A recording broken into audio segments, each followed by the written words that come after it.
Engaging the community since 1970. This is WIS Awareness. Good morning. Thanks for joining us for WIS Awareness. I'm your host, Leland Pender, and today I'm joined by Anita Dantzler of the South Carolina Human Affairs Commission. Welcome. Thank you. Good morning to you, Anita. So when you experience any issues concerning housing, particularly discrimination possibly, do you know where to go or who to call? Well, more often than not, that call should be made to the South Carolina Human Affairs Commission, and that agency can help you do a lot in those instances. So to begin, Anita, tell me more about exactly what you all do at the agency and how you're able to help people get through these situations.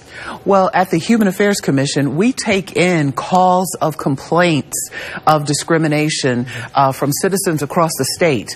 What we are mandated to do as part of our mission is to eliminate and prevent unlawful discrimination in employment and housing. Those are the types of instances that we can investigate those cases and possibly take it to court if we don't get a conciliation between parties. So we urge people that if they believe they've been discriminated against, to please give us a call at the Human Affairs Commission. What's the volume like of the inquiries you guys receive? Is it more than people would think, or maybe not a big of an issue? Yeah, it's much more than people think. Yes, we receive hundreds of calls each month, and we settle thousands of cases each year. So it's a big problem, and we urge people to continue to call us. We are a small state agency, but we are here to do the work for the citizens of the state and help them get a resolution to their problem. And talk about that. You are a state agency, you know, within the state of South Carolina. What comes with that? Of course, a lot of state agencies kind of work with a little staff and resources sometimes, but what's it like at your operation? Well, because we are an agency of less than 50 people, but we cover all 46 counties of the state, it's a big job. Yeah. So there are a lot of investigators who are you know, their desks are filled with cases. And so we tell our citizens that call in, just give us enough time to get through all of the questions that we have to ask the respondents, and so that we can gather all of the information and hopefully work out a resolution for you. The work that we do at a state agency for the citizens of the state is free. So before you contact an attorney, please call us, because our investigators will work for you for free. Our attorneys will take the case to court if need be for free. So please call us. Call us. That's really important. A lot of times people end up not getting help because they don't have the money and also don't know where to go. Yes. And that takes care of both of those things right there. That's exactly right. Yeah. All right. So recently we aired a story on WIS about a woman who was struggling with some housing issues, and that set off a light bulb for you. Yes. Tell us what it was about that story before we kind of recap it. Yeah. We, when I saw that story, I said, oh my goodness, you know, I wonder if she's called into our office and talked to some of our intake officers, because we possibly could have assisted her if this was truly a case of discrimination. Now, we don't know if it was or not, because I've only seen the story on the news, but if it was a case of discrimination that she suffered, then certainly we invite her to please call us and talk to one of our intake officers who can go through that process with her to see, is this going to be a case that we can handle? Okay, so let's take a look at what the situation was here. A woman who lives in Columbia, she'd been living in an apartment with a leaking roof for months, she says, and now it's infested with mold, according to her. This woman, Catherine Kalaplastis, has lived in that Springtree apartment on Parkland Road for about 6 years, and she rents it through a local mental illness recovery center in Columbia. The woman says about 4 months ago, she notified someone about the mold and the leak in the ceiling, but nothing was done over all that time. And she also said a doctor had told her that the mold exposure was medically hazardous for her. You're seeing some video of what her apartment looked like. Now, the organization, she says, was supposed to move her into a new apartment, but at the time of the interview, her family said that still had not happened. And the South Carolina Department of Consumer Affairs, another separate state agency, they want to remind people, if if you have a problem at your apartment or your house, by law, you first have to notify the landlord in writing. The landlord at that point has 14 days to fix the problem, and then the tenant can move out and stop paying rent if the lease is not up. Now, very important to note, though, the notice has to say that the tenant is going to terminate that lease and move out if the problem or problems are not fixed. So definitely some guidelines you have to go by, things you have to adhere to. So again, we don't know if that case was a case of discrimination. Right. We don't know that. We don't know yet. But just when you saw it, the light bulb went off for you, and possibly there's something you all could have done for her. Do you think people out there, there's enough information, people know about you and know what you do? Right. We are working steadily each day to try to get the message out there about the work that we do. The work that we do that can help the citizens of the state if they face claims of discrimination. So we invite people to go to our website, take a look at all of the information that we have out there, see if that's something that matches what you've gone through, an experience you may have gone through, and then give us a call, because even though you may not think it is a case of unlawful discrimination, our intake officers will talk with you and to kind of figure out, okay, is this a case we can take on or not? And so that's why it's so important for folks just to give us a call. We don't mind the phone calls, asking questions, you know, tell us about the incident that happened. You know, we've had folks who've told us that, well, I went to rent an apartment, and because I have children, they said, oh, well, I have to live in this building, not this building. Can't say that. Sounds a little funny. Yes. And that's the thing. Yes. You might be told something that just doesn't quite sound right to you, but you're not sure what to do with that. And you either move along in the process by that person's standards and guidelines they've set, or you back away and nothing happens. So sometimes if something seems a little weird, it probably is. It probably is. Yes. So it's best to just kind of, you know, take that and look at your resources and options. All right, Anita, thanks so much. A quick break here. We're going to talk more in the next segment about kind of that gray area, though, because sometimes you might feel a certain way, but nothing's happened at all, or something has happened and you have no clue. All right, so right back here in a few minutes on WIS News 10 Awareness. What do you mean it isn't covered? The other car was at fault. Don't scream. Call Akeem. The jury gave us a $2.4 million verdict for our client who was injured in a car wreck. Don't wait. Dial all twos now. To get your attorney, dial all twos now.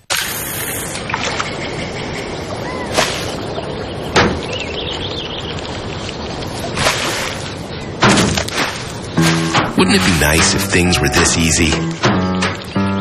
With the new Savers menu at McDonald's, they are. Simply choose from the McDouble, McChicken, small fries, or 4-piece chicken McNuggets and get another for $1. Easy. Only at McDonald's. I called Shelly Leak, and she got me $30,000. $65,000. That's what Shelly Leak got me. Injured in a car wreck? Do what your friends, family, and neighbors have been doing for years. Call 803-567-5000 or go to callshellynow.com. I was hurt bad. Shelly Leak got me $200,000. You've been hurt in a car wreck? Call me now. 803-567-5000 or callshellynow.com. We are South Carolina asphalt workers, and we love what we do. We used to be where you are. We used to be stuck, not knowing what the future holds. The way we look at it now, we are proud of what we do. There is so much room to grow. We're a family. We're paving the way for our future. Right now, there are jobs available where you live. Get on the road to a better you. At Kroger, we've got more ways to save on all the fresh foods you truly crave. It's just the way that we do. Great sales, digital coupons, and fuel points that really add up. It's the way that we do. At Kroger, saving is easy.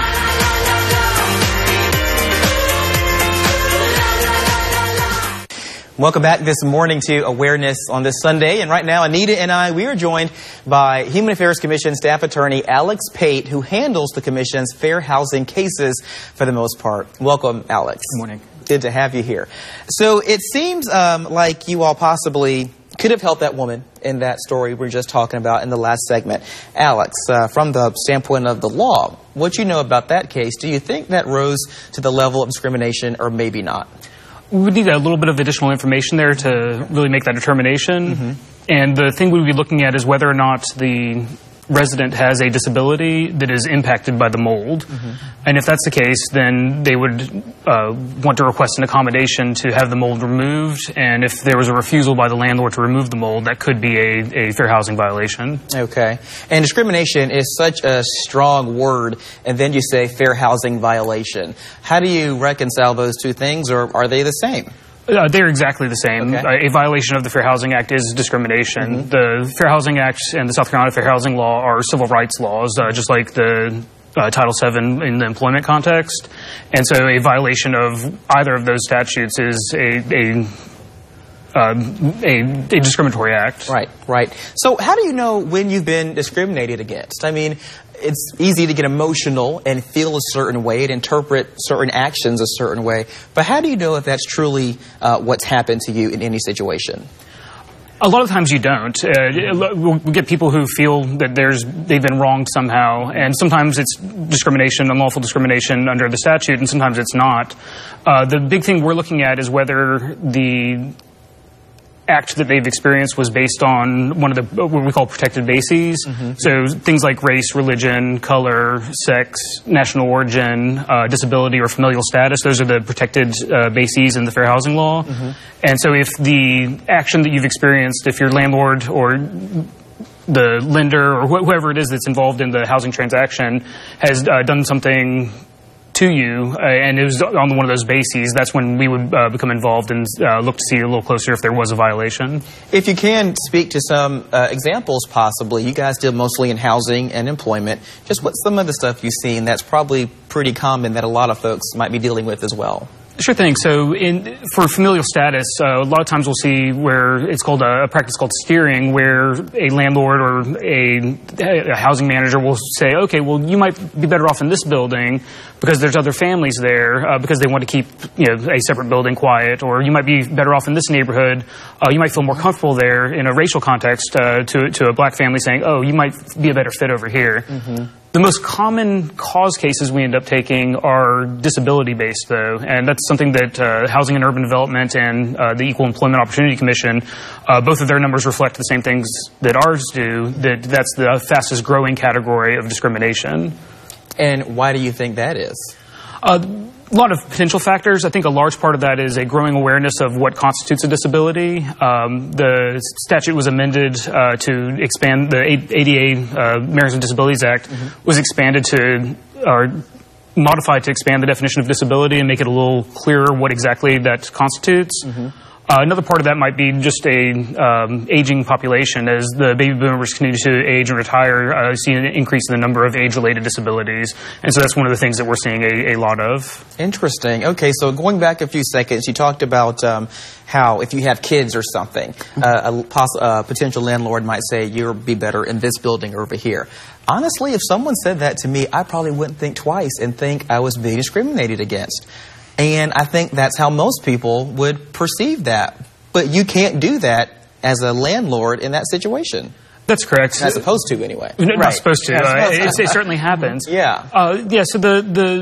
that became a large issue in the 60s and 70s, where you would have realtors or property managers steering people towards a particular location, particular part of town, or a particular building or floor even in a building. And so that was part of what that was designed to do. The Fair Housing Act and the South Carolina Fair Housing Law was to eliminate that sort of discrimination, because people should feel free to live where they want to live. Sure. That's so fascinating, and of course that definitely still happens today. I'm just thinking of some stories I've heard recently where someone wasn't particularly discriminated against, but it was a joke between groups that would adversely affect someone else who was not in this situation. Does that make sense? Yeah. It's amazing how that still happens today. And people laugh it off. It's really unfortunate, actually. All right, so when people do reach out to you with a claim of discrimination or a fair housing violation, what is the process? How do you go about investigating that, and what steps are involved? So Anita mentioned earlier contacting our intake division. They would speak to whoever the caller is, find out whether or not the facts that they're alleging support a claim of discrimination. Once that's done, they would fill out what's called a charge form, and they'd sign and return that to us, and that is just a brief statement of the allegations. That's sent to whoever the housing provider is, the respondent housing provider, and they would have an opportunity to respond to that. And then it's handed off to an investigator, one of our housing investigators, who would have an opportunity to contact witnesses, do on-site visits to look at the property. The commission can issue subpoenas to get documents if they need those. Once the investigators completed their investigation, they think they have enough information to make a determination one way or the other. That's submitted to their supervisor.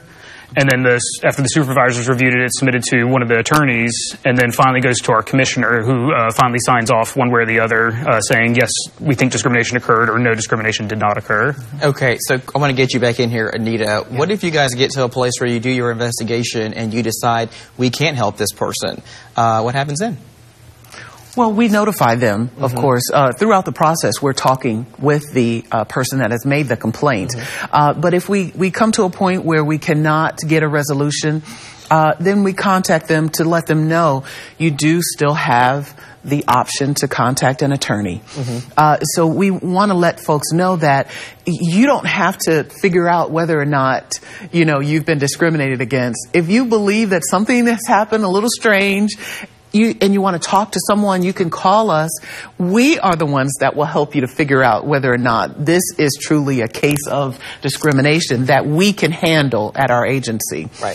So that's why we, just encourage people, that if you believe you've been discriminated against, call us. Yeah. Yeah. Last question here for this segment. A lot of people sometimes in these situations, of course, anyone can be discriminated against, no matter where you're from or how much money you do or don't have, etc. But sometimes people are afraid of retaliation. And do you run into that and they don't speak up for that reason, or what can you say about that? Yeah, so that's, in addition to the protected bases, retaliation is a prohibited action under the Fair Housing Law. And so one of the first things we tell a witness that we're talking to, or somebody who files a complaint with us, is that they're protected from retaliation under the statute. And we do have people who are concerned about that, that don't want to speak up, and so our investigators will sometimes engage with witnesses and let them know that they can speak to us anonymously, and that even if they want to speak to us, on the record, their name's out there, that they're protected from retaliation. If a landlord evicted them or raised their rent or did something to them because they helped somebody else's investigation, that they would have a separate charge they could file with us. That's good to know, because that's also very common. Yes. All right. Thank you so much, Alex and Anita. Another quick break this morning on Awareness. We'll be right back. At George Sink Injury Lawyers, we're thankful for our clients. And we'd like to think they're thankful for us, too. Thank you, George Sink. Thank you, George Sink.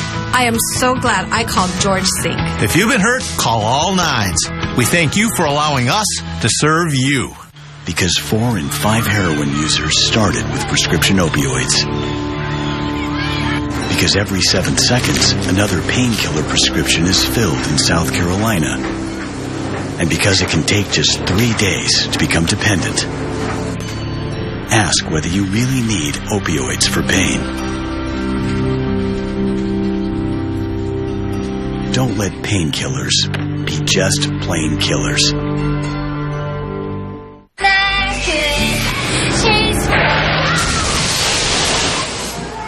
They're okay, but not everyone is so lucky.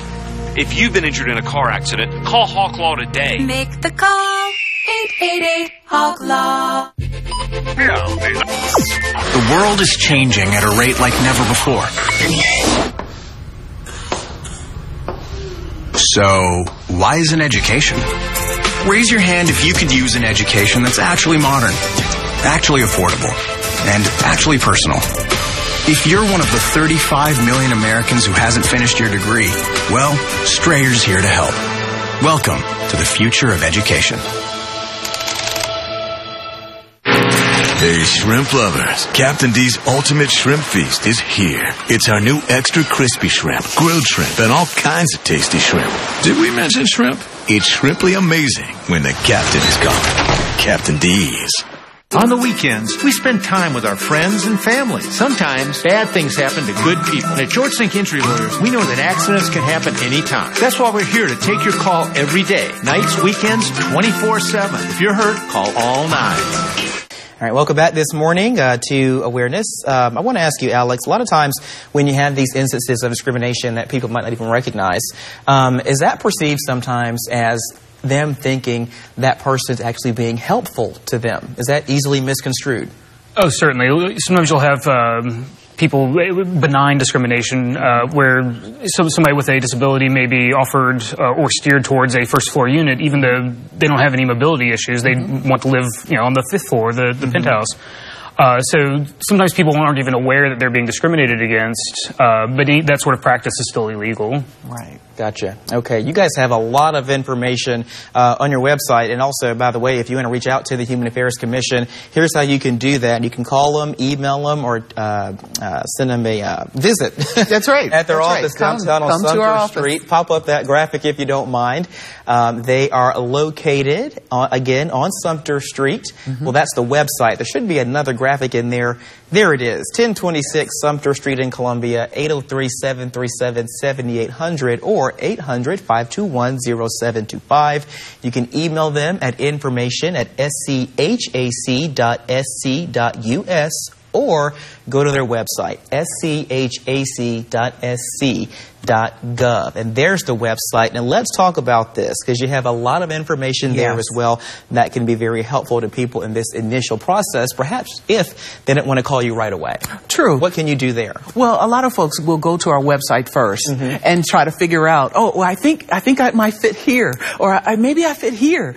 And that's fine. You can go there and look at all the information that we have out there. We even have the questionnaires out there that our intake officers could mail to you or email you. We have those questionnaires right there in a form that you can click on and fill out and send right to us. So we tell folks all the time, certainly look at our website, research things. You may see where, well, maybe this was an employment discrimination case, and I should call about this. We have examples on the site to kind of let people know, hey, maybe this happened to you.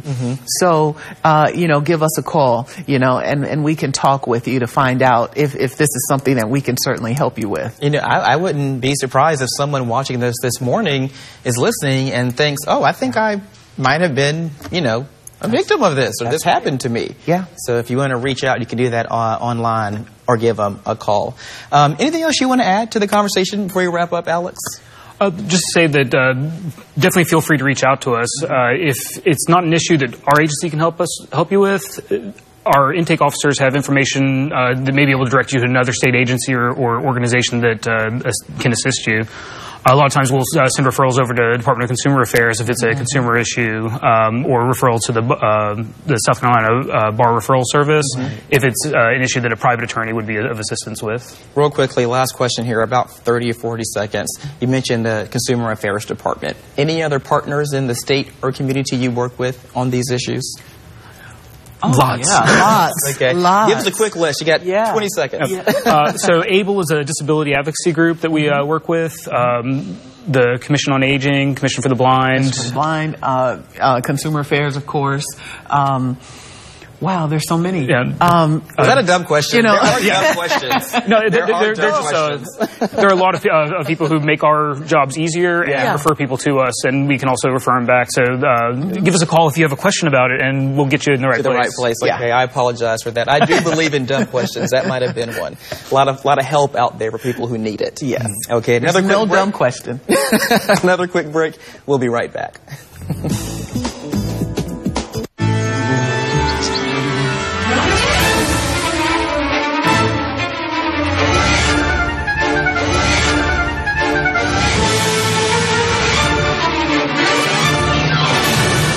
Battery power, made by Steel. One battery, multiple tools. Right now, get a battery trimmer or battery blower at just $199.95. Visit SteelDealers.com. Yes, you can. You can earn your high school diploma from Penn Foster. This was a second chance to come in and be able to achieve my goal, something I've always dreamed of. At regionally and nationally accredited Penn Foster High School, you study online, on your time, at your pace. The instructors are just amazing. I would definitely recommend the program. And Penn Foster High School has flexible and affordable payment plans that can be customized to your needs. Being able to get my education and still pay my bills is the best thing. You can succeed. You can open new doors. You can graduate high school with Penn Foster. It's never too late. I am 36 years old, and I've obtained my high school diploma. If I can do it, anyone can do it. It's possible. You can be the next graduate. And you can earn your high school diploma while taking courses to prepare you for the career of your choice. Go to PennFosterHighSchool.com or call 1-800-572-1680. Government buy-in for all the people, not just the powerful and well-connected. That's the American promise.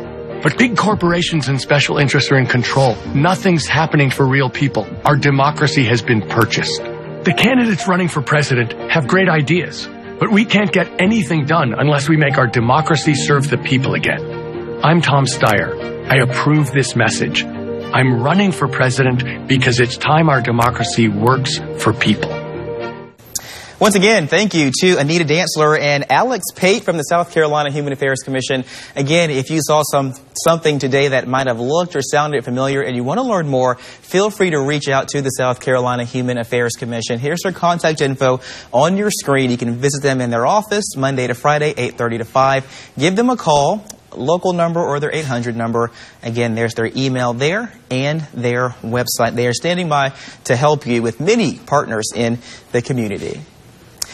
Thanks for watching. That's our show this Sunday for Awareness. We will see you next week. I'm Leland Pender.